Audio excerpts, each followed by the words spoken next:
عليكم ورحمة الله. الحمد لله نحمده ونستعينه ونستغفره ونعوذ بالله من شرور أنفسنا ومن سيئات أعمالنا. من يهده الله فلا مضل له ومن يضلل فلا هادي له. وأشهد أن لا إله إلا الله وحده لا شريك له وأشهد أن محمدا عبده ورسوله. يا أيها الذين آمنوا اتقوا الله حق تقاته ولا تموتن إلا وأنتم مسلمون. يا أيها الناس اتقوا ربكم الذي خلقكم من نفس واحدة وخلق منها زوجها وبث منهما رجالا كثيرا ونساء واتقوا الله الذي تساءلون به والأرحام إن الله كان عليكم رقيبا. يا أيها الذين آمنوا اتقوا الله وقولوا قولا سديدا يصلح لكم أعمالكم ويغفر لكم ذنوبكم ومن يطع الله ورسوله فقد فاز فوزا عظيما. أما بعد فإن أصدق الحديث كتاب الله جل وعلا وخير الهدي هدي محمد صلى الله عليه وسلم وشر الأمور محدثاتها وكل محدثة بدعة وكل بدعة ضلالة وكل ضلالة في النار. ثم أما بعد. بما أنه لم يبقى من ذي الحجة من شهر ذي الحجة إلا أياما قليلة، فاستحسنا أن نتذكر أو نتعلم بعضا مما ورد من فضائل الحج، لعل الله أن يوفقنا إلى الاستعداد له. Donc après avoir lu Allah subhanahu wa ta'ala et prié sur notre noble prophète sallallahu alayhi wa sallam, à partir du moment où Allah subhanahu wa ta'ala nous a créés et nous a enseigné la raison pour laquelle il nous a créés, et ça n'est d'autre que le fait de l'unifier d'un culte sincère, et que parmi les plus grandes adorations il y a le hajj, le pèlerinage, et qu'il ne reste que quelques jours avant l'entrée de ce mois, parmi les bonnes choses, le fait de se rappeler les bienfaits qui nous sont parvenus dans les textes ayant attrait à cette grande adoration, à ce rite qui a la plus grande importance dans notre religion. Voici un enfant qui veut qu'on tabbaq as-sunnah dans la mosquée. Il ne veut pas qu'on fasse le dhikr avec le chapelet, il veut qu'on fasse comme avec le prophète, comme le prophète sallam faisait avec sa main droite peut-être. هذا هو ممكن. طيب. سهل عادي ما في مشكلة. Il n'y a pas de problème. Un enfant qui joue dans la mosquée, il n'y a rien d'étonnant. طيب. Mais s'il dérange trop, on va le corriger. Donc il faut qu'il se tienne bien. طيب. Donc, on disait qu'il reste que quelques jours avant l'entrée du mois du Hajj. Et ce n'est pas une adoration comme les autres. C'est une adoration qui a la plus grande importance, au point où Allah subhanahu wa ta'ala en a fait un pilier dans sa religion. Un des 5 piliers de l'islam. قد ثبت في حديث ابن عمر رضي الله عنهما أن النبي صلى الله عليه وسلم قال: بني الإسلام على 5: شهادة أن لا إله إلا الله وأن محمدا رسول الله وإقام الصلاة وإيتاء الزكاة وحج البيت وصوم رمضان وحج البيت وصوم رمضان.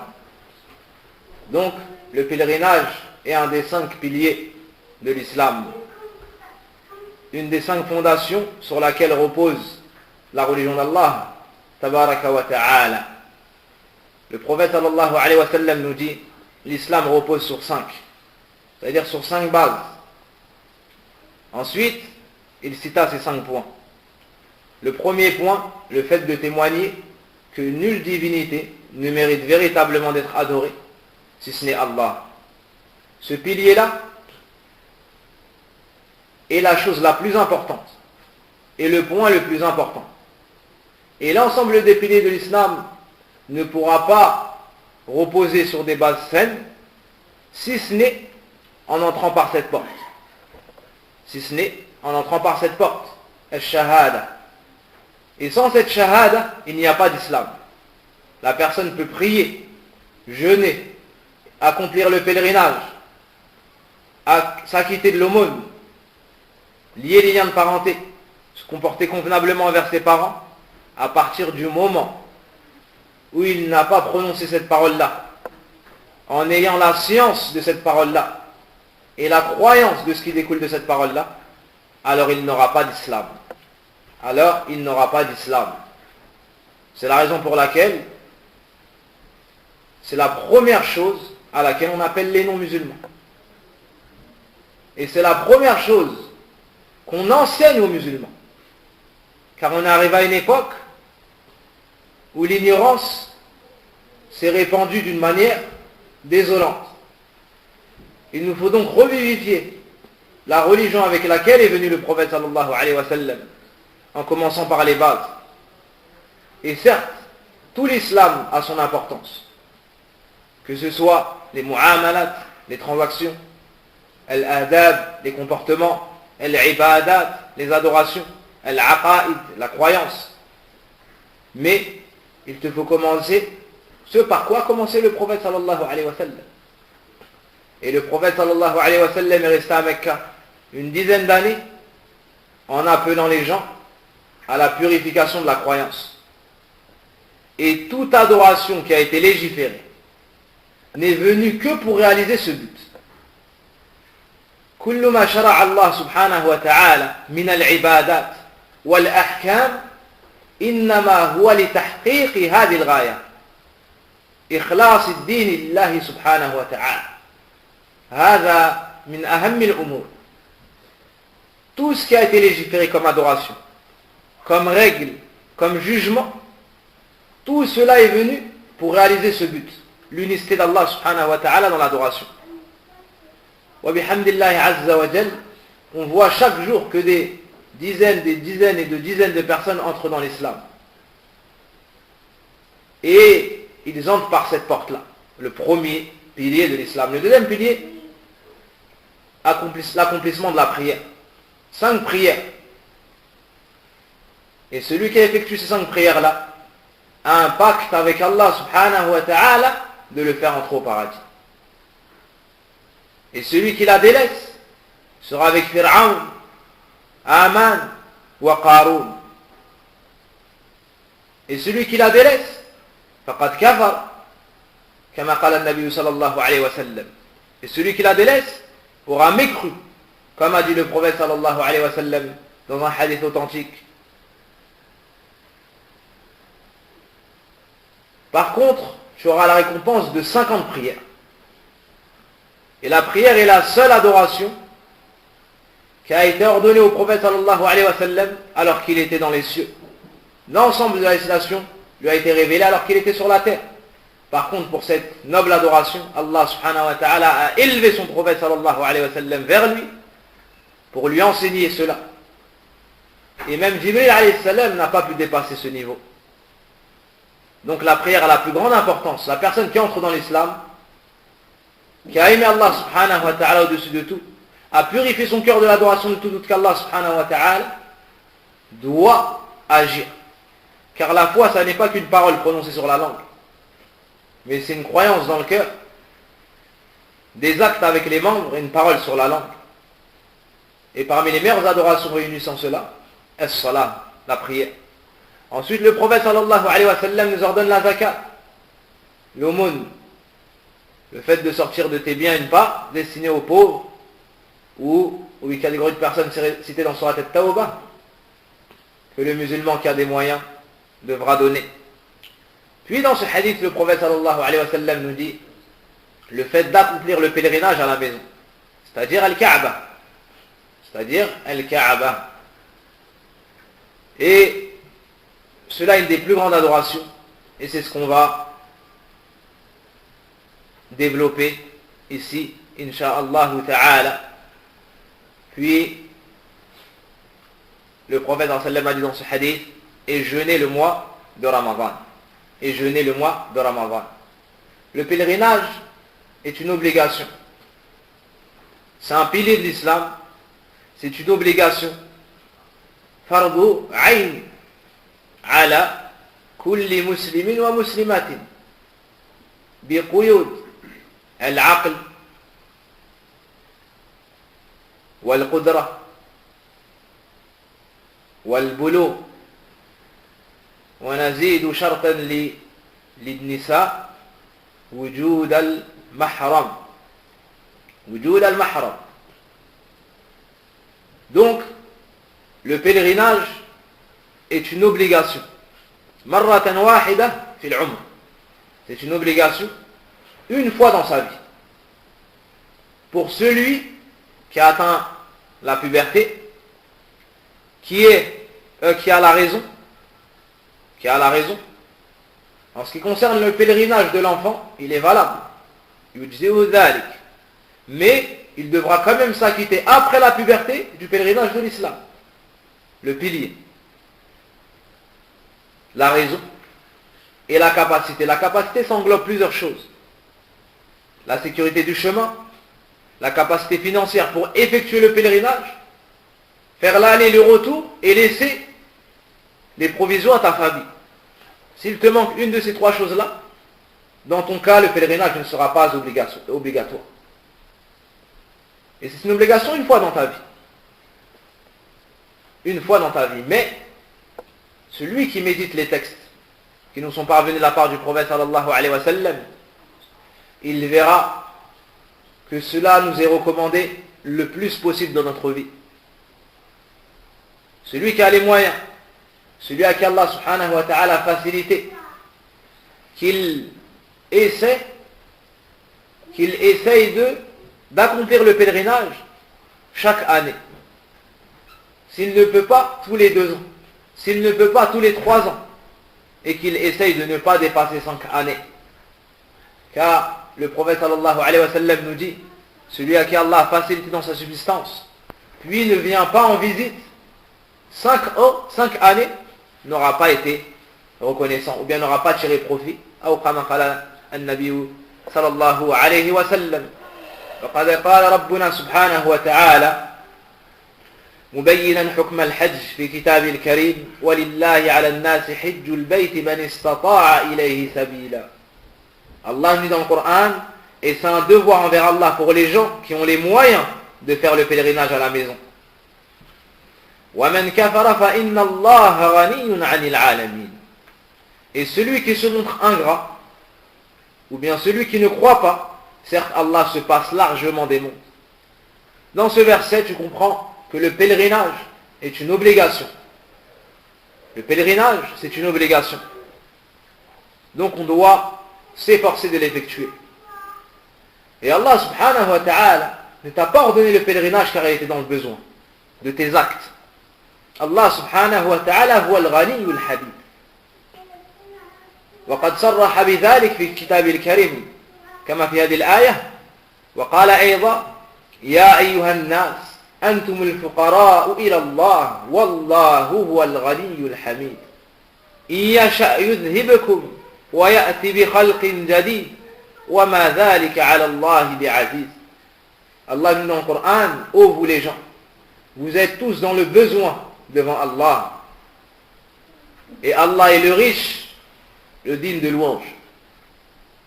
Allah subhanahu wa ta'ala possède toutes choses, nous et nos actes, et tout ce qu'il y a dans les cieux et la terre.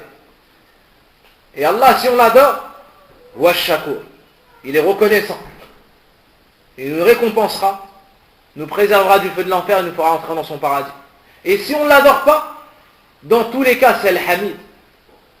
Allah subhanahu wa ta'ala, qu'on l'adore ou qu'on ne l'adore pas, il a la perfection. Et il n'a pas besoin de nos actes d'adoration. Donc si tu effectues le pèlerinage, tu n'ajouteras rien dans le royaume d'Allah subhanahu wa ta'ala. Mais tu te seras fait du bien à toi-même. Et tu vas entendre une partie de ces bienfaits, incha'Allah ta'ala. وقال النبي صلى الله عليه وسلم يا أيها الناس إن الله فرض عليكم الحج فحجوا. Le prophète sallallahu alayhi wa sallam nous dit dans un hadith que l'imam Muslim rapporte, ô vous les gens, certes Allah vous a ordonné le pèlerinage, alors accomplissez-le. Alors, accomplissez-le. Et de nombreux bienfaits nous encouragent à effectuer cette grande adoration. سئل النبي صلى الله عليه وسلم كما في حديث أبي هريرة رضي الله عنه في الصحيحين أي العمل أفضل قال إيمان بالله وبرسوله إيمان بالله ورسوله قيل ثم أي قال الجهاد في سبيل الله قيل ثم أي قال حج مبرور حج مبرور. Le prophète sallallahu alayhi wa sallam fut questionné: quelle est la meilleure action? Il répondit: d'avoir foi en Allah et son messager sallallahu alayhi wa sallam. Celui qui posa la question dit ensuite au messager d'Allah. Le prophète sallallahu alayhi wa sallam répondit: le combat dans le sentier d'Allah. Il lui demanda: et ensuite? Le prophète sallallahu alayhi wa sallam lui a répondu: un pèlerinage mabrour. Certains savants ont expliqué le mot mabrour disant loin de toute désobéissance d'Allah subhanahu wa ta'ala. Parfaitement effectué. Durant ce pèlerinage, tu n'as pas commis de shirk, tu n'as pas commis d'innovation, tu n'as pas manqué de respect aux personnes, tu vas patienter lors de la difficulté, alors tu rentres dans ce hadith. Donc celui à qui Allah subhanahu wa ta'ala a permis d'accomplir le pèlerinage, فليحمد ربه فقد وفق إلى عبادة من أجل العبادات ومن استطاع أن يكرر هذه العبادة فليفعل ويحمد ربه فإنما هو الذي وفقه ولولا الله ما صلينا ولا تصدقنا وما عملنا ولا سجدة واحدة فالحمد لله حمدا كثيرا طيبا مباركا فيه كما انعم علينا كثيرا. Donc celui qui a accompli le pèlerinage une fois dans sa vie, qu'il se montre reconnaissant vers Allah subhanahu wa ta'ala, car certes Allah lui aura facilité un chemin énorme dans son adoration et une porte grande ouverte vers le paradis d'Allah subhanahu wa ta'ala. Et combien sont les personnes qui ont les moyens financiers, la santé, la sécurité du chemin et du temps, mais jusqu'au jour d'aujourd'hui, alors que leurs cheveux sont devenus blancs, ils n'ont pas eu encore l'aide d'Allah subhanahu wa ta'ala pour effectuer cette grande adoration. Et tu trouves l'un d'entre eux qui a plusieurs épouses et plusieurs maisons à plusieurs étages. Mais lorsqu'on lui demande de sortir le mahr pour entrer au paradis, tu vois qu'il n'arrive pas à mettre sa main dans sa poche. Il n'arrive pas à mettre sa main dans sa poche. Pourquoi? Parce que la dunya a pris une grande place dans son qalb. Il a oublié qu'Allah a créé la dunya pour qu'il puisse s'aider de cette dunya pour adorer Allah subhanahu wa ta'ala. Et toi tu n'as pas été, et c'est pas le contraire, c'est pas toi qui as été créé pour la dunya. فَكُونُوا مِنْ أَبْنَاءِ الْآخِرَةِ ولا تكونوا من أبناء الدنيا كما قال علي بن أبي طالب رضي الله عنه.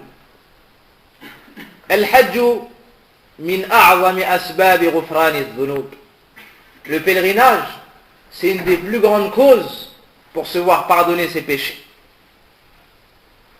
وكلنا ذلك العبد الناقص ذو عيب ونقص ذو فقر وذنب فحيا بنا ندخل في هذا الباب. وقد وعد ربنا سبحانه وتعالى لمن عمل الصالحات مغفرة منه سبحانه. وها هنا يقول النبي صلى الله عليه وسلم كما في حديث أبي هريرة رضي الله عنه في الصحيحين: من حج فلم يرفث ولم يفسق رجع من ذنوبه كيوم ولدته أمه. فهل يشبع المؤمن الصادق مع الله سبحانه وتعالى الذي قد امتلأ قلبه حبا لله وتعظيما له وإجلالا يسمع هذا الحديث ثم لا يحدث نفسه بالحج. Le prophète sallallahu alayhi wa sallam nous dit, celui qui effectue le pèlerinage sans approcher son épouse ou bien sans accomplir de perversion, walam yafsuq, et ne commet pas de grands péchés, reviendra de ses péchés comme le jour où sa mère l'a mis au monde. Celui qui effectue le pèlerinage avec ces conditions citées, il reviendra de son pèlerinage à l'image d'un nouveau-né. À l'image d'un nouveau-né. Tahir, Nazif, Khafif al-Haml. Il reviendra du pèlerinage comme un enfant qui vient de naître, sans péché. Sans péché. Allah subhanahu wa ta'ala lui effacera tout. Et quelle bonne nouvelle pour celui qui rencontre son Seigneur avec une balance lourde du côté des hasanat et vide du côté des péchés. Et si tu rencontres Allah et qu'Allah accepte une action de ta part, tu rentreras au paradis. C'est pour ça que certains salafs disaient, si je savais qu'Allah acceptait une seule de mes actions, je serais satisfait. On lui a demandé pourquoi cela. Il a répondu, car Allah dit dans le Coran, Innama yataqabbalu Allahu minal muttaqin. Car Allah n'accepte que des gens pieux. Car Allah n'accepte que des gens pieux.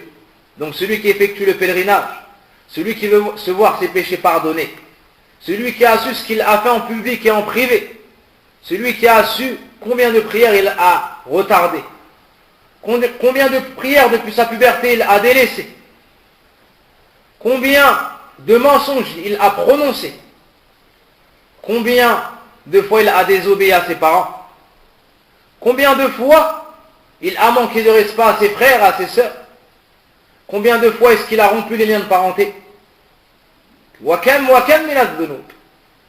et combien de péchés avons-nous commis durant cette courte vie qu'on a eue jusqu'à présent. Donc chaque personne doit chercher une porte par laquelle il pourra entrer, se voir pardonner ses péchés. Et ici le prophète sallallahu alayhi wa sallam t'informe d'une porte grande ouverte. Et Allah subhanahu wa ta'ala yad'ouka wa anta al-'abd wallahu la yahtaju ilayk wa anta al-muhtaju al-faqir ila rabbika rabbil alamin wa ma'a dhalik rahmatan bika wa lutfan wa rahmatan yad'uk ila hadhihi al-'ibadati al-'azima. Allah t'appelle à cette adoration. Pourtant il n'a pas besoin de toi et toi tu es dans son besoin. Toi tu es dans le besoin d'Allah subhanahu wa ta'ala. Donc voici une adoration énorme par laquelle tu pourras te voir pardonner l'ensemble de tes péchés. وحديث آخر عن ابن شماسة قال حذرنا عمرو بن العاص وهو في سياقة الموت فبكى طويلا وقال فلما جعل الله الإسلام في قلبي أتيت النبي صلى الله عليه وسلم فقلت يا رسول الله أبسط يمينك لأبايعك فبسط يده فقبضت يدي أي امتنع عن البيع فقال ما لك يا عمرو قال أردت أن أشترط فقال أي النبي صلى الله عليه وسلم تشترط ماذا قال له النبي صلى الله عليه وسلم تشترط ماذا قال أن يغفر لي قال أما علمت يا عمرو أن الإسلام يهدم ما كان قبله وأن الهجرة تهدم ما كان قبلها وأن الحج المبرور أو قال وأن الحج يهدم ما قبله. فهذه بشارة عظيمة من البشير النذير الناصح الأمين صلى الله عليه وسلم. فأسلم رضي الله عنه. Un homme dit, j'ai assisté ou bien j'ai témoigné de Amr ibn al-As, où j'étais présent lorsque Amr ibn al-As était en train de mourir. Il était en train de mourir. Et c'est alors qu'il s'est mis à dire, ou bien il s'est mis à pleurer énormément. Il était en train de mourir, dans sa maladie de mort. Et il s'est mis à pleurer longuement. Énormément. Ensuite il dit, lorsqu'Allah a fait rentrer l'islam dans mon cœur, et de cela que tu comprends que tu n'es pas musulman parce que tu es plus fort que les autres, ou tu es plus intelligent que les autres, ou parce que ton père c'est un tel, ou ton nom de famille c'est telle chose. Non. Mais tu es musulman parce qu'Allah subhanahu wa ta'ala, arhamur rahimin, ikhtaraka li hadha ad-din. Tu es musulman parce qu'Allah subhanahu wa ta'ala a voulu du bien pour toi. Et si ce n'était pas Allah, tu te serais noyé dans les ténèbres de la mécréance et du polythéisme. Et combien chaque jour Allah subhanahu wa ta'ala sauve de ces ténèbres certains de ses serviteurs qu'il a choisis. Falhamdulillah, alladhi waffaqana li hada ad-din, alladhi la yarda Allah subhanahu wa ta'ala dinan siwah. Donc si tu es musulman, c'est qu'Allah a voulu ton bien. Et si tu es musulman, c'est qu'Allah t'a accordé la réussite. Car sans Allah, tu n'aurais pas pu entrer dans cette religion. Et tu n'aurais pas pi réussir. Et tu te serais noyé dans les ténèbres de la mécréance. Donc, Amr radiallahu anhu, ou bien Abdullah ibn Amr nous dit, lorsqu'Allah a mis l'islam dans mon cœur, je suis parti trouver le prophète sallallahu alayhi wa sallam et je lui ai dit, ô messager d'Allah, tends ta main afin que je te prête allégeance. Lorsque le prophète sallallahu alayhi wa sallam a tendu sa main, j'ai retenu ma main. J'ai retenu ma main. Le prophète sallallahu alayhi wa sallam a dit, que t'arrive-t-il ô Amr?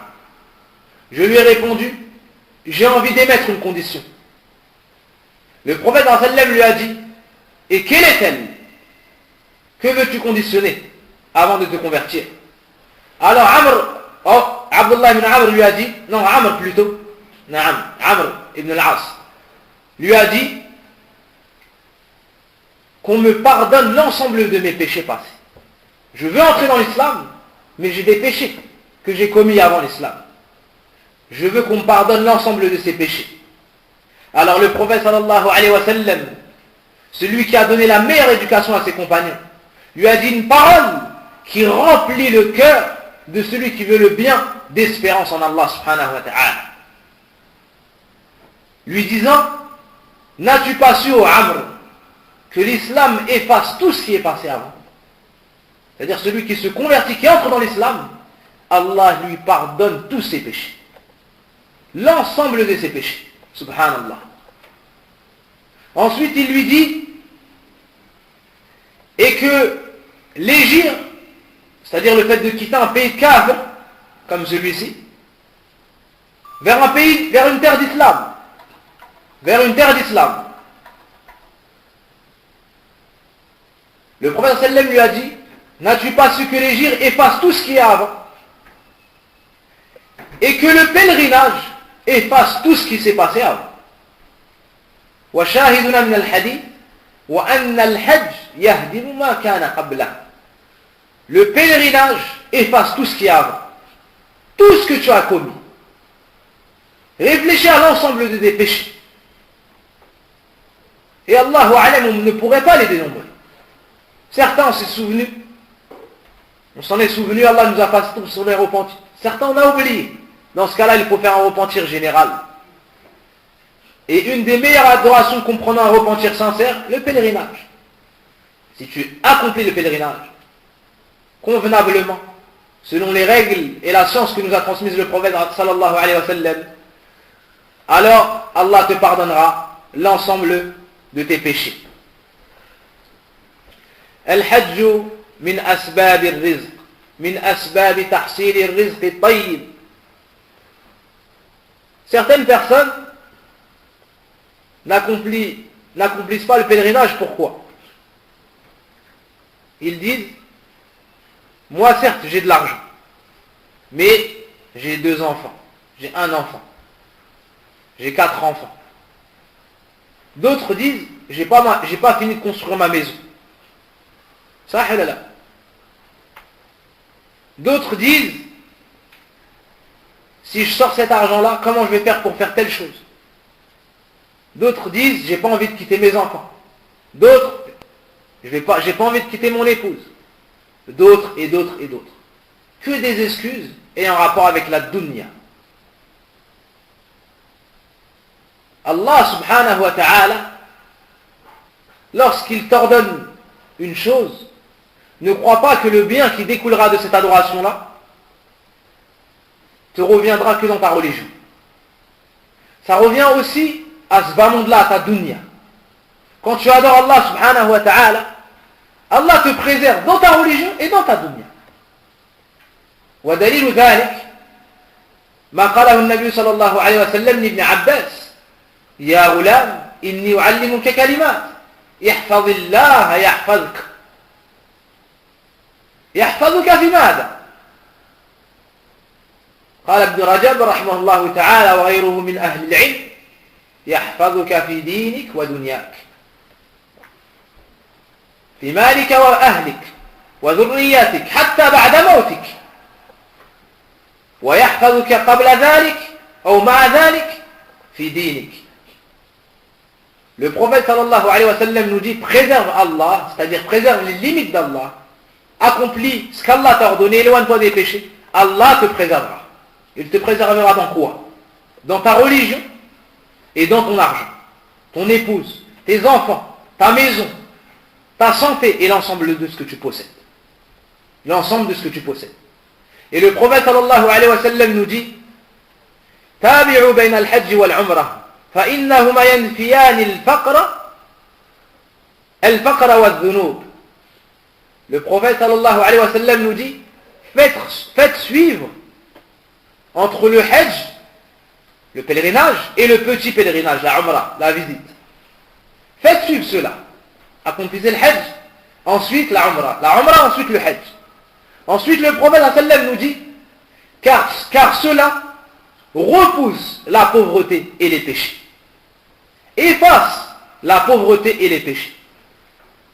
Certains salafs ont dit: ويحك يا ابن آدم لو كنت خائفا من الفقر أو لو كنت خائفا من النار كما كنت تخاف الفقر لدخلت الجنة.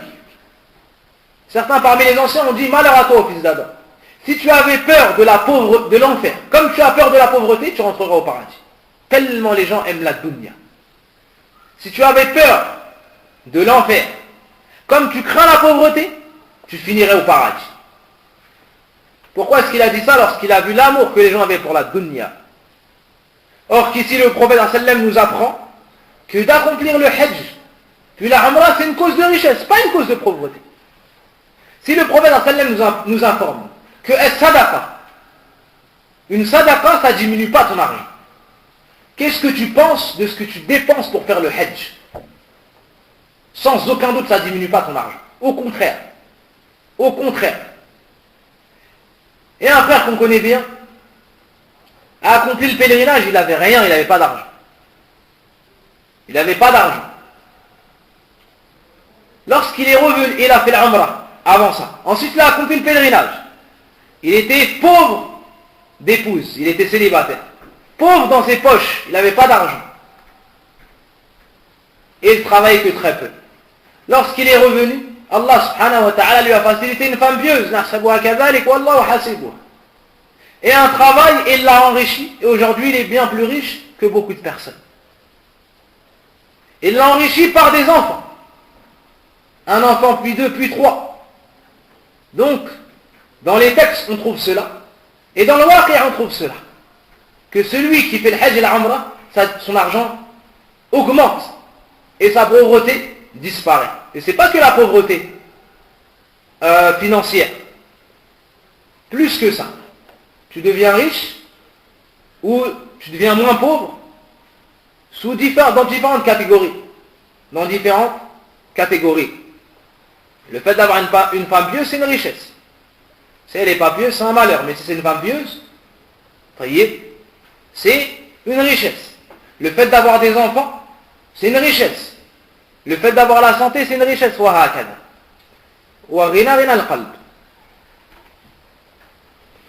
الحج سبب رفعة الدرجات في الدارين.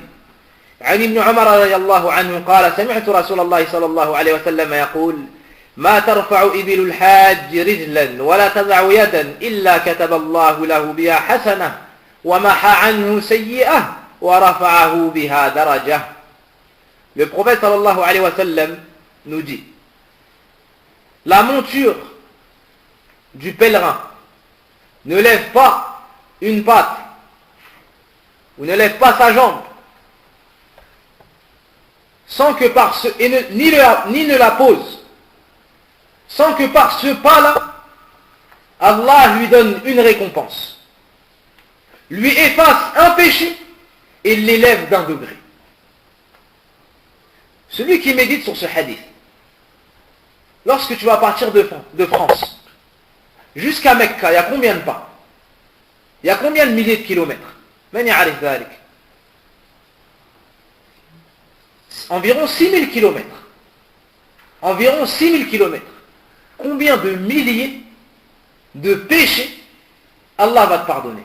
Et combien de milliers de hasanat Allah va te donner? Et combien tu seras élevé de la part d'Allah subhanahu wa ta'ala? Si les gens t'élèvent de leurs paroles alors que tu n'es pas pieux, ça va te servir à rien. De la même façon, s'ils te dénigrent et parlent sur toi,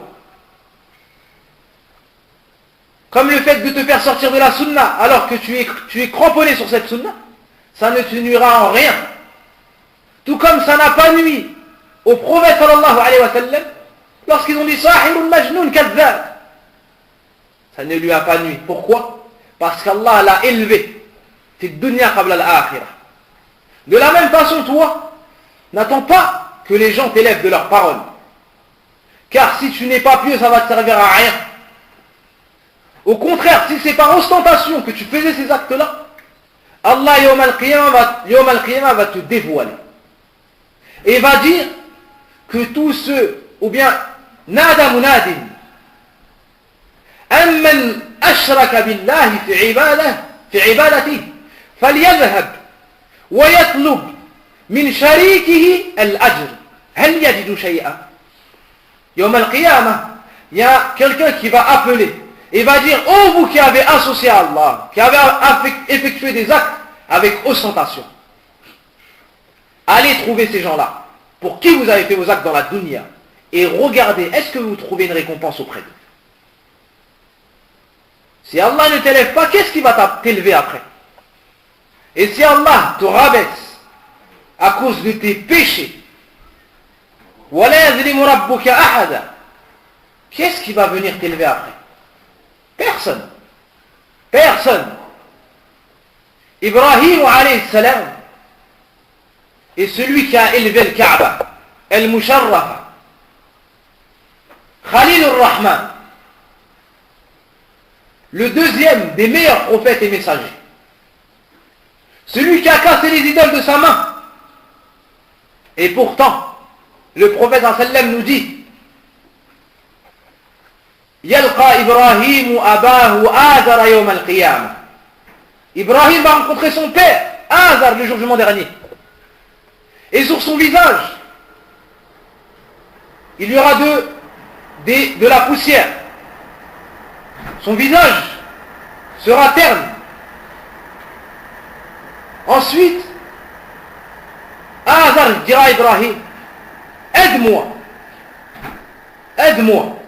Ibrahim lui dira, Alam aqul lak la ta'sini. Ne t'ai-je pas dit, ô mon père, de ne pas me désobéir? Le Azal répondra El-Yoma la a'sik. Aujourd'hui, je ne te désobéirai pas. Lakin fat al-awan. Mais ce sera trop tard. Ensuite, Ibrahim essayera quand même d'être profitable envers son père, tout comme il l'a été dans la dunya. Regardez l'enfant pieux. L'enfant qui a été éduqué par Allah subhanahu wa ta'ala, comment il se comporte. Même Yom al-Qiyamah. Pourtant, son père l'a viré. Pourtant, son père l'a chassé. Il l'a dénigré. Yom al-Qiyamah essaiera de lui être profitable. Il dira à Allah, Ey Rabb, Alam ta'idni alla tukhziyani yawm ad-din. Ô Seigneur, ne m'as-tu pas promis de ne pas m'humilier le jour de la résurrection, le jour des comptes? Wa ayyu khizyin a'zam min abil ab'ad. Et quelle plus grande humiliation que de voir son père éloigné, c'est-à-dire jeté en enfer. Que va répondre Allah subhanahu wa ta'ala, le Seigneur des mondes? Celui qui possède tout l'ordre dans sa main. Celui qui dirige tout ce qui se passe dans les cieux et la terre. Celui qui contrôle tout et qui décide de tout. Que va répondre Allah, Rabbul Alamin? Inni harramtul jannah ala al-kafirin. Subhanallah. J'ai interdit le paradis pour les mécréants.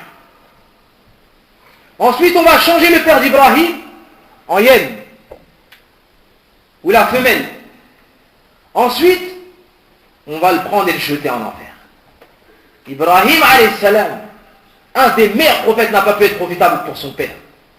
Toi, tu n'as pas comme Ibrahim alayhi salam dans ta famille, ni dans tes amis, ni dans tes enfants. Si tu rencontres Allah subhanahu wa ta'ala sans provision, avec de la désobéissance, et la pire désobéissance, le fait de lui donner un associé, qui est-ce qui pourra venir t'aider? Une des meilleures provisions que tu peux prendre pour rencontrer ton Seigneur est le Hajj. Le Hajj. Et on n'a pas légiféré le Hajj si ce n'est pour voir se réaliser la perfection du Tawhid. Chacun des rites du Hajj est rempli d'unicité d'Allah subhanahu wa ta'ala. Avant même d'arriver à Mecca, tu dis Talbiya, qui est rempli d'unicité d'Allah subhanahu wa ta'ala. Al-Hajj, du'a'uhu mustajab. Al-Hajj, du'a'uhu mustajab. Wa anta al-muhtaj al-faqiru ila Allah. Le pèlerin, ses invocations sont acceptées de la part d'Allah subhanahu wa ta'ala. Le pèlerin est l'invité d'Allah subhanahu wa ta'ala. Une délégation qui répond à l'appel d'Allah subhanahu wa ta'ala. Lorsque tu es invité chez un savant, tu te vantes de cela et tu es content de cela. Et c'est tout à fait naturel. Mais imagine-toi l'invité du Seigneur des mondes. Tu réponds à l'appel du Seigneur des mondes. À l'appel qu'Ibrahim a prononcé alayhi salam il y a des siècles de cela. Allah lui a ordonné d'appeler au pèlerinage. Et aujourd'hui, celui qui répond à cet appel-là, c'est l'invité d'Allah subhanahu wa ta'ala. قال النبي صلى الله عليه وسلم الحاج والعمار وفد الله وفد الله دعاهم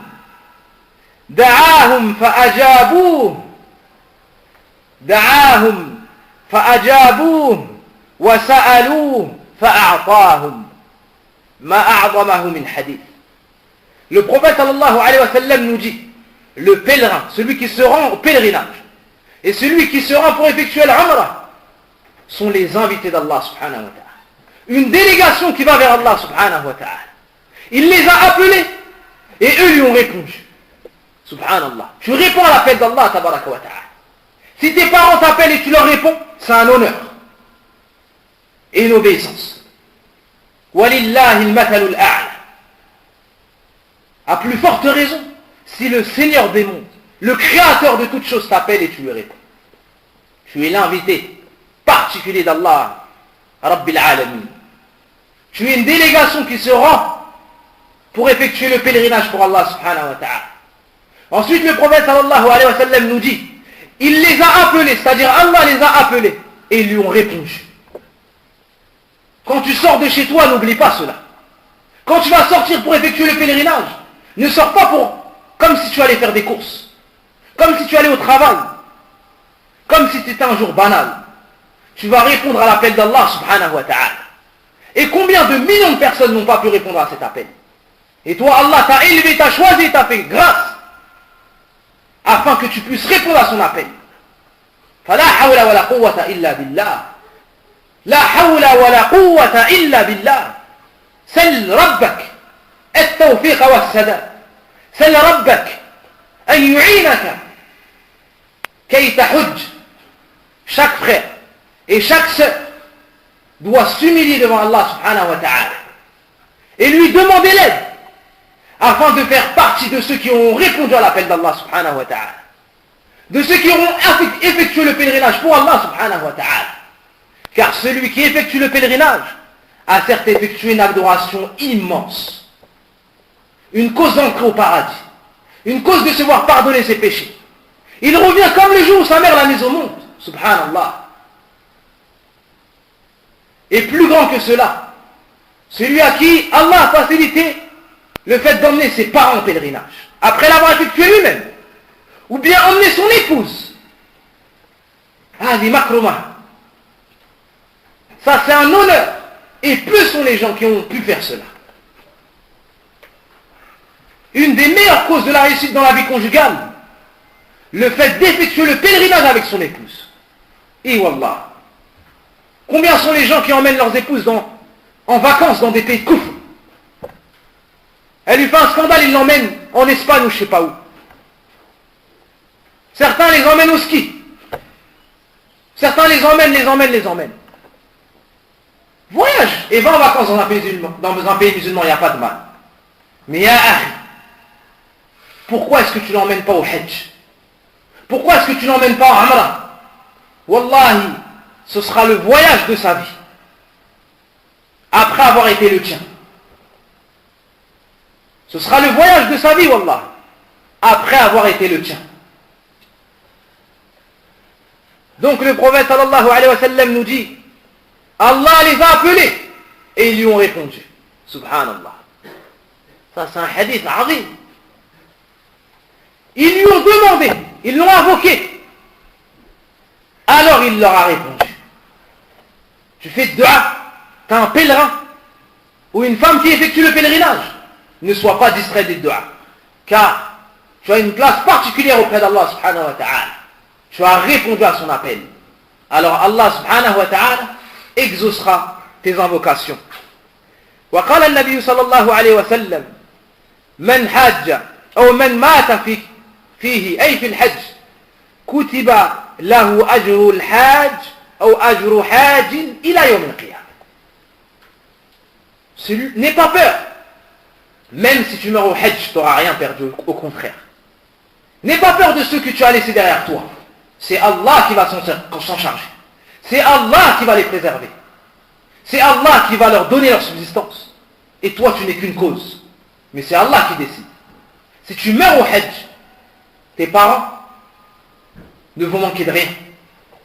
Ton épouse ne manquera de rien. Ton enfant nouveau-né, wallah, il ne manquera de rien. Allah subhanahu wa ta'ala s'en occupera.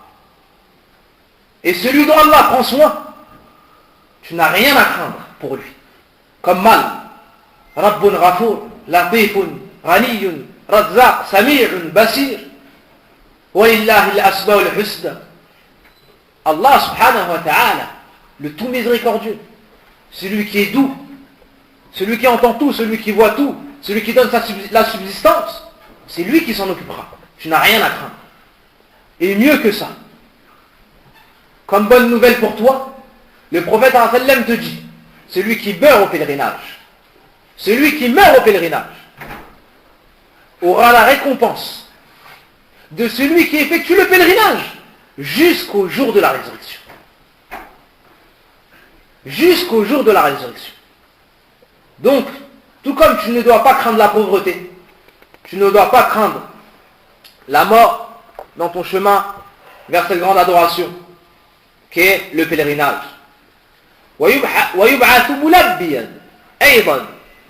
Aussi sache que lorsque la personne sera ressuscitée, celui qui est mort pendant le pèlerinage, il sera ressuscité en train de prononcer cette parole énorme.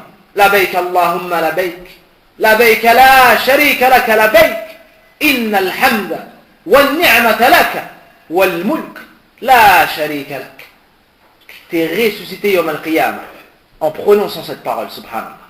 Je réponds à ton appel, j'accours vers toi, oh Allah. Tu n'as pas d'associé. Tu n'as pas d'associé. Tu seras ressuscité en train de dire cette parole. Subhanallah. Alors que certains seront ressuscités avec ce qu'ils ont volé.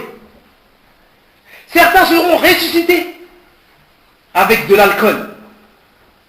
Avec ce qu'ils ont volé dans le butin. Et ainsi de suite.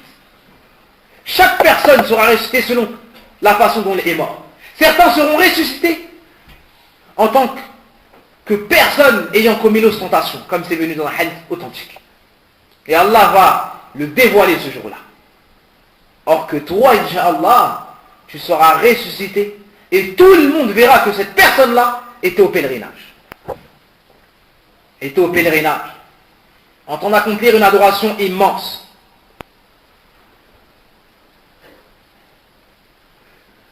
Les bienfaits du pèlerinage sont bien plus nombreux que cela. Sont bien plus nombreux que cela. Du début, du moment où tu sors de chez toi, au moment où tu reviens, tu es en train de prendre des hasanat. Si tu es sincère envers Allah et que tu agis en conformité avec la sunna du prophète sallallahu alayhi wa sallam. Pendant ton pèlerinage, tu pourras tirer profit de la science des grands savants qui se trouvent en Arabie Saoudite. Pendant ton pèlerinage, tu pourras prier à Mecca, en face de le Kaaba. Et tu auras alors pour chaque prière, toute prière confondue, 100 000 hasanat. 100 000 hasanat. Dans une mosquée, à la base, tu as 23 ou 25 ou 27 hasanat. Lorsque tu viens prier. Là-bas, tu auras 100 000 hasanat. Subhanallah. Quand tu pries sur un mort, salat al-jinaza, tu as un qirat. Un qirat, c'est l'équivalent de Uhud. Vous avez vu la montagne de Uhud? Une montagne, une grande montagne. Quand tu pries sur le mort seulement, tu as une montagne.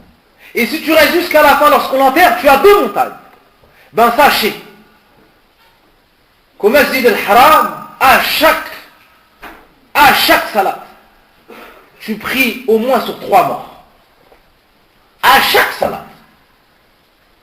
Des fois tu pries sur 5 morts. Des fois tu pries sur le mort, ou sur 5 morts ou 3 morts, et ensuite ils refont une annonce et tu repries encore sur des morts. Combien de montagnes de hasanat? Chaque pas, des hasanat. Chaque pas, on t'enlève des péchés. Chaque pas, on t'élève de degrés. On te pardonne des péchés. Combien de hasanat? Et pour finir, pas dans les hasanat, car seul Allah subhanahu wa ta'ala sait les récompenses qu'il a prévues pour les serviteurs qui ont effectué le pèlerinage. Je vais finir en vous lisant un hadith qui est un petit peu long. Un hadith ibn Umar radiallahu anhuma qal kuntu jalisan ma'a an-nabi sallallahu alayhi wa sallam. Et cela est le hadith qui englobe le plus de bienfaits attribués aux pèlerins que j'ai trouvé. كنت جالسا مع النبي صلى الله عليه وسلم في مسجد منى فأتاه رجل من الأنصار ورجل من ثقيف فسلم ثم قال يا رسول الله جئنا نسألك فقال إن شئتما أخبرتكما بما جئتما تسألان عنه فعلت وإن شئتما أن أمسك تسألاني فعلت إذن إن شئتما أخبرتكما بما جئتما تسألاني عنه وإن شئتما أمسكت وسألتموني أو وتسألاني فعلت فقال أخبرنا يا رسول الله فقال الثقافي للأنصاري بل سل أخبرني يا رسول الله. Donc, 2 hommes sont venus voir le prophète sallallahu alayhi wa sallam. Un parmi les habitants de Médine et un de la tribu de Thaqif. Le prophète sallallahu alayhi wa sallam les a vus et leur a dit: si vous voulez, je vous informe de la chose dont vous êtes venus m'interroger. Vous cachez quelque chose en vous. Vous voulez me questionner sur une chose. Si vous voulez, sans que vous me demandez, je vous réponds. Et si vous voulez, je me tais et vous posez votre question. Alors la personne a dit, informe-nous au messager d'Allah. Dis-nous. Et la deuxième personne a dit à son compagnon, pose-lui la question. Mais il a préféré se taire et a dit, informe-nous au messager d'Allah. فقال النبي صلى الله عليه وسلم جئتني تسألني عن مخرجك من بيتك تأم البيت الحرام وما لك فيه من ركعتك بعد الطواف وما لك فيهما وعن طوافك بين الصفا والمروة وما لك فيه وعن وقوفك عشية عرفة وما لك فيه وعن رميك الجمار وما لك فيه وعن نحرك وما لك فيه مع الإفاضة. Le prophète sallallahu alayhi wa sallam, sans qu'il lui ait posé la question, leur a dit, tu es venu toi m'interroger sur ta sortie de ta maison lorsque tu te diriges à la maison sacrée pour effectuer le pèlerinage et ce que tu as comme récompense. Tu es venu pour me questionner sur les 2 rak'ah que tu effectues après le tawaf. Tu es venu pour m'interroger et les récompenses que tu as après cela. Tu es venu pour m'interroger sur les pas et le chemin que tu parcours entre la montagne de Safa, de la montagne de Safa à Marwa et de Marwa jusqu'à Safa.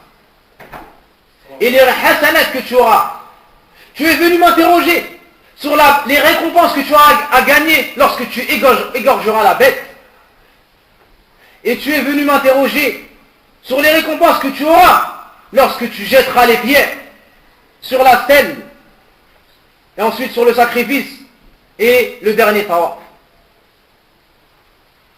Regardez, le prophète sallam l'a informé sans qu'il lui ait posé la question. Ça prouve une chose. Ça prouve que c'est le messager d'Allah sallallahu alayhi wa sallam. Véritablement. Et qu'Allah l'a informé avant même qu'il lui ait posé la question.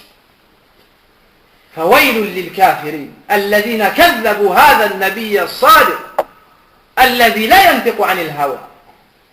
Alors malheur à tous ceux qui ont démenti ce messager. Malheur à eux, fi dunya wal akhirah, s'ils ne reviennent pas à l'islam et s'ils ne reconnaissent pas la prophétie du prophète sallallahu alayhi wa sallam. Il leur a dit, tu es venu m'interroger sur les récompenses que tu as gagnées lorsque tu sors de ta maison afin d'effectuer le pèlerinage et que tu te diriges vers la maison sacrée, c'est-à-dire Al-Masjid al-Haram. Tu es venu m'interroger également sur les 2 unités de prière que tu accomplis après la circumambulation lorsque tu tournes autour de Kaaba. Et les récompenses que tu auras. Tu es venu m'interroger sur le chemin que tu prends entre Safa et le Marwa. Ce sont 2 monts. Et les récompenses que tu auras. Tu es venu m'interroger sur la station à Arafat, le temps que tu passeras à Arafat et les récompenses que tu auras à gagner. Et sur les pierres que tu jetteras sur les stèles et les récompenses que tu auras. Et sur le sacrifice et les récompenses que tu auras à gagner. Mal ifada. فقال والذي بعثك بالحق عن هذا جئنا نسألك. L'homme lui a répondu, par celui qui t'a envoyé avec la vérité. C'est exactement sur cela que nous voulions te questionner. Ensuite, قال النبي صلى الله عليه وسلم فإنك إذا خرجت من بيتك تأم البيت الحرام لا تضع ناقتك خفا ولا ترفع إلا كتب الله لك بها حسنة ومحى عنك خطيئة أما ركعتاك بعد الطواف كعتق رقبة من بني إسماعيل. Le prophète sallallahu alayhi wa sallam lui a dit, lorsque tu sors de chez toi, ta monture ne fait pas un pas, est-ce que tu diriges vers la Mecque, ta monture ne fait pas un pas, sans qu'Allah te pardonne un péché et te donne une récompense. Sans qu'Allah te pardonne un péché, t'élève d'un degré Il a commencé d'abord par dire, sans qu'Allah subhanahu wa ta'ala t'élève, sans qu'Allah te donne une récompense et te pardonne un péché. Chaque pas que tu fais pour te diriger à Al-Kaaba, Allah te pardonne un péché. T'élève d'un degré et te donne une récompense. 6000 km environ. Pour toi mon frère et toi ma sœur. En ce qui concerne les 2 unités de prière après avoir accompli le tawaf, c'est comme si tu avais affranchi un esclave parmi les fils d'Ismaïl, ceux qui avaient été capturés, parmi les gens de sa tribu. Donc tu fais 2 unités de prière, ça prend 5 minutes, c'est comme si tu avais affranchi un esclave.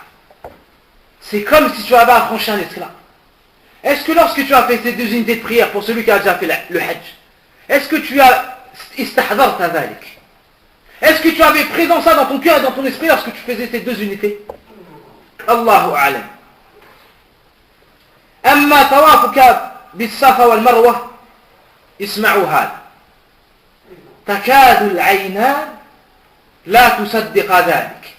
Lawla an qad thabata hadha al-hadith وصححه أهل العلم أو حسنه كالعلامة المحدث الألباني رحمه الله تعالى لاستعظمنا ذلك.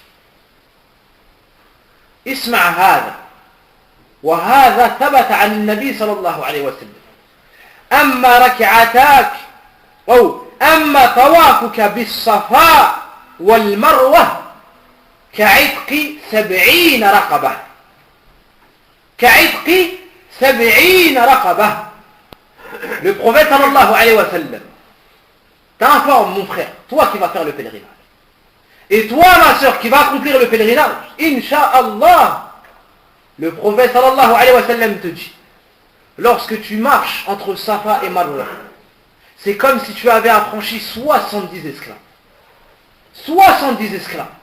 Si on n'avait pas vu ce hadith dans les livres de hadith, et si on n'avait pas vu les savants du hadith dire qu'il était bon, on n'aurait pas pu le citer. Tellement la récompense est énorme. Mais il n'y a rien d'étonnant. Car c'est une récompense qui est donnée de la part du plus généreux, du roi des rois, du plus riche, de celui qui est Rahim Wadoud. Subhanahu wa ta'ala. Donc lorsque tu marches entre Safa et Marwa, c'est comme si tu avais affranchi, ou bien tu as la récompense d'avoir affranchi 70 esclaves, parmi les enfants d'Ismaïl, alayhi salam. Ensuite, non, dans le hadith, il n'y a pas parmi les enfants d'Ismaïl, ça c'est les 2 raka'a après le tawaf. أما وقوفك عشية عرفة فإن الله يهبط إلى سماء الدنيا فيباهي بكم الملائكة يقول عبادي جاءوا شعثا من كل فج عميق يرجون رحمتي فلو كانت ذنوبكم كعدد الرمل أو كقطر المطر أو كقطر المطر أو كزبد البحر لغفرتها. ألا تسمع يا عبد الله كرم الله وسعة رحمته وفضله وإحسانه سبحانه. Le prophète sallallahu alayhi wa sallam nous dit, en ce qui concerne le temps que tu passes à Arafah, ce jour-là, Allah descend au ciel de ce bas monde et se vante de vous, vous les serviteurs d'Allah, vous qui êtes en train d'effectuer le pèlerinage. Allah se vante de vous et dit aux anges, voici mes serviteurs. Voici mes serviteurs. Ils me sont venus. Ja'ouni. لاحظوا هذه الإضافة إضافة تكريم وتشريف. Ja'ouni. Ils sont venus à moi. Ils me sont venus. Vers qui? Vers Allah subhanahu wa ta'ala. Ils me sont venus. Shu'athan. Comment on va traduire Shu'athan? Ébouriffés. Ils me sont venus ébouriffés. De toute contrée. Ils espèrent ma miséricorde. Si leur péché était équivalent au nombre des grains de sable qu'il y a sur la terre, ou au nombre des gouttes d'eau qui descend avec la pluie,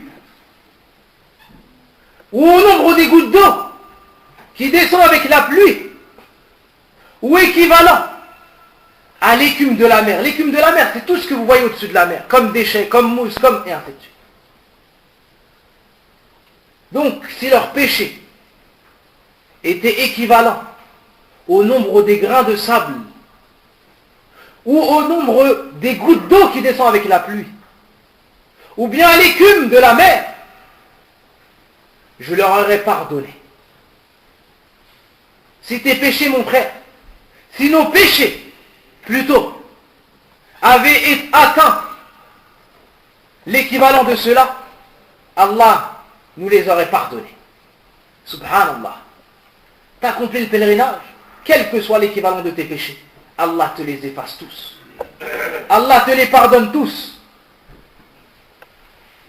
La ghafartuha. Afidhu ibadi.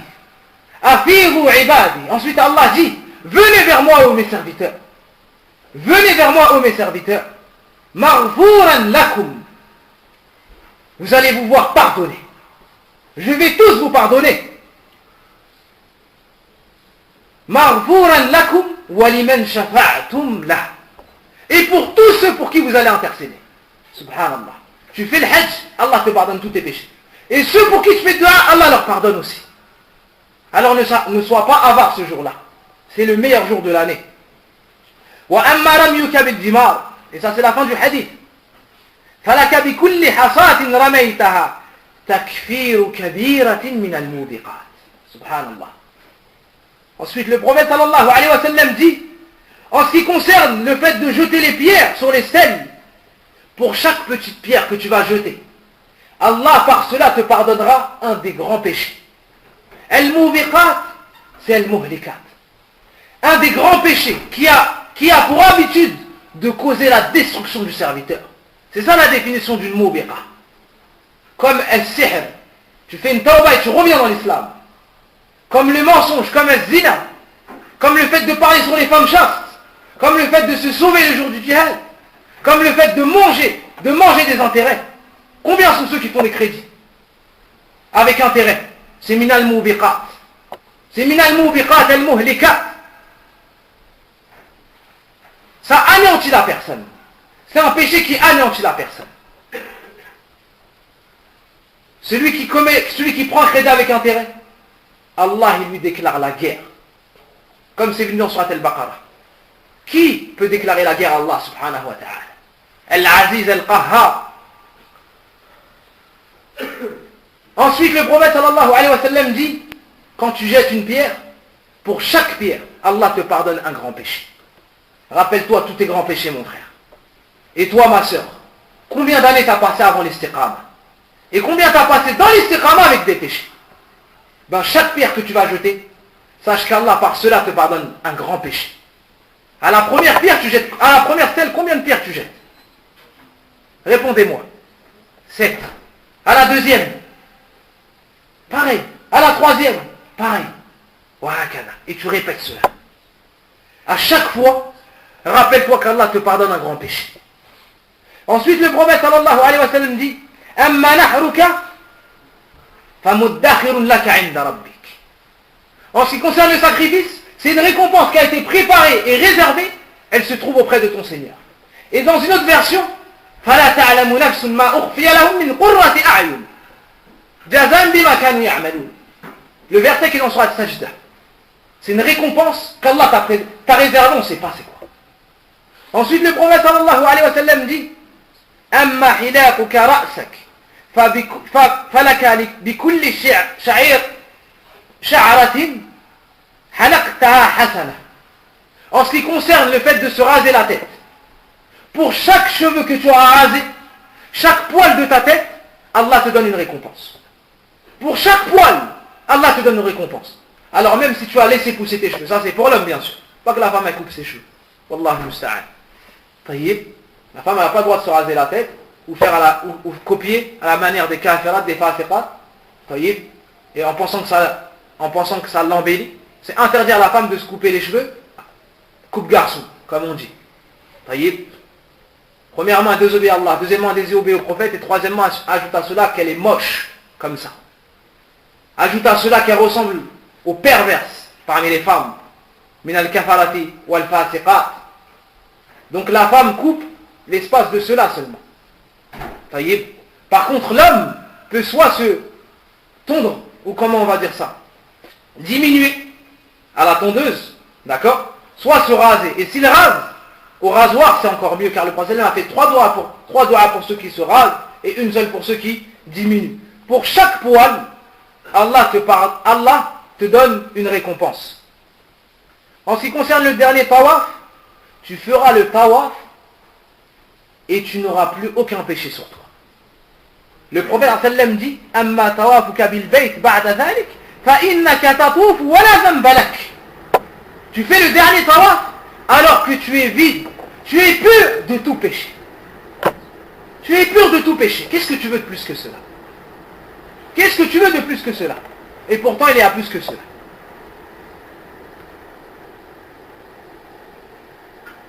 Ensuite, à la fin du hadith, et c'est la dernière phrase du hadith, وَلَا ذَنْبَ لَكَ يَأْتِي مَلَكٌ حَتَّى يَضَعَ عَفْوًا يَدَيْهِ بَيْنَ كَتِفَيْكَ فَيَقُولُ اسمع هذا اعمل فيما تستقبل فقد غفر لك.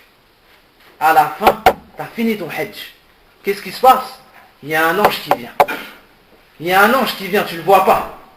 Mais c'est comme si on le voyait, car c'est l'information du prophète sallallahu alayhi wa sallam. Il y a un ange qui vient et qui met sa main entre tes deux épaules et qui te dit agis maintenant dans le futur, va et agis, on t'a pardonné tous tes péchés. Tu commences, quand tu sors de chez toi, on te pardonne tes péchés. Pendant le hajj, on te pardonne tes péchés. Et à la fin du hajj, un ange qu'Allah a envoyé vient et met sa main entre tes épaules et te dit va et pars, on t'a pardonné tous tes péchés. Voici la fin du hadith. Donc, voici certains ou certaines choses parmi les bienfaits du hajj. Maintenant, je vous pose une question. Est-ce qu'un croyant qui croit en Allah et au jour du jugement dernier, qui n'a pas accompli le pèlerinage, qui a les moyens et la santé et les conditions, entend ce hadith et ensuite ne va pas au hajj? Normalement, mon frère, si tu n'as pas fait le hajj, tu aurais dû te lever pendant la muhadara et aller chercher quelqu'un qui organise le pèlerinage. Donc si vous êtes tous assis, j'en déduis que soit vous n'avez pas les conditions, soit vous êtes tous inscrits. Bihamdillah azza wa jalla. Et la sœur, quand entend ça, soit elle n'écoute plus parce qu'elle est en train de téléphoner à son mahram, lui dire de casser sa tirelire pour effectuer le pèlerinage, soit elle n'a pas de mahram. Et si elle n'a pas de mahram, juste avec sa niya, elle aura les récompenses. Car Allah est généreux, et Allah lui a mis comme condition d'avoir un mahram. Donc voici certaines conditions qui m'a été facilité de vous transmettre, certains bienfaits qui m'a été facilité de vous réciter, parmi les paroles du prophète sallallahu alayhi wa sallam.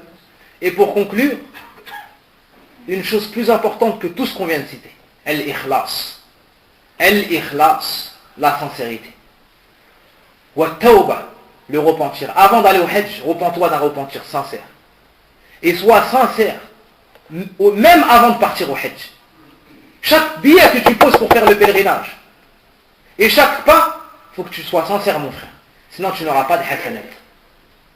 Car celui qui fait des bonnes actions avec ostentation, mais avec ostentation, Allah le jour du jugement dernier va lui dire, tu as fait ces actes-là pour quelqu'un d'autre dans ce bas monde-là, aujourd'hui tu n'auras aucune récompense de ma part. Va auprès de cette personne-là et regarde si tu trouves une récompense. Hadari hadari min ad-diya wa shirk bishatta anwa'ihi wa shirka dhulmun 'azim كما قال الله سبحانه وتعالى وأسأل الله سبحانه وتعالى أن يوفقنا وأن ييسر لنا الذهاب إلى الحج وكما نسأله سبحانه وتعالى أن يمن علينا بتكرار الحج كل سنة وما كان عطاء ربك محظورا ونسأله سبحانه وتعالى أن يمن على إخواننا الذين لم يحجوا بعد بالحج هذا العام أو الذي يليه، إنه ولي ذلك والقادر عليه. اللهم صل وسلم على المبعوث رحمة للعالمين نبينا محمد وعلى آله وصحبه أجمعين الطيبين الطاهرين. سبحانك اللهم وبحمدك لا إله إلا أنت أستغفرك وأتوب إليك والحمد لله رب العالمين. Inch'Allah, on vous informera du prochain cours qui sera sur les rites du Hajj. Ce sera un cours de fiqh qui décrira comment faire le Hajj. Là, c'était les bienfaits du pèlerinage. Afin de vous donner la motivation nécessaire, Inch'Allah, le prochain cours, bi'idhnillah, sera sur la façon de faire le Hajj. Les piliers, les conditions et ainsi de suite. Barakallahu fiqh. Comment?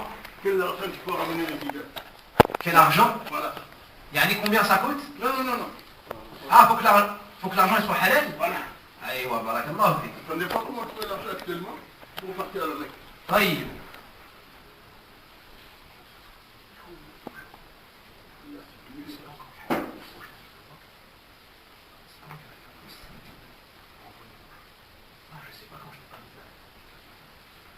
Donc, on nous a fait une bonne remarque sur l'argent pour le Hajj, que tu vas utiliser pendant le Hajj. Évidemment, il faut qu'il soit halal. Il faut qu'il soit halal. Il faut que tu l'aies acquis d'une manière autorisée. Par exemple, quelqu'un qui fait un crédit pour partir au Hajj. Un crédit comment? Avec intérêt. Est-ce que c'est une bonne chose? Non, c'est pas une bonne chose. Tu ne rentrais pas dans les conditions. Quelqu'un qui vole. Quelqu'un qui a de l'argent mélangé avec de l'argent haram. Et ainsi de suite. Ça, c'est haram. Ça, c'est haram. Mais, s'il part avec cet argent-là, et accomplit le pèlerinage comme le prophète sallam lui a ordonné, comme il a dit, prenez de moi vos rites. يعني القول الصحيح من أقوال المحققين أن حجه يجزئه. Par contre, s'il fait le pèlerinage, même si son argent est haram, son hajj, il passe. Mais il a les péchés. Ça ne veut pas dire que tout ce qu'il a fait, c'est pas accepté. Mais lui, il est dans le péché. Tout ce qu'il va dépenser avec cet argent-là, il est dans le haram. Vous voyez? Mais ça ne veut pas dire que son pèlerinage, il passe pas. Et ça, il y a une divergence dessus. Wallahu a'lam. Donc le prochain cours, Inch'Allah, vous allez avoir une annonce. Vous pouvez regarder sur le site de la voie droite, Inch'Allah, ce sera annoncé. Barakallahu fikum.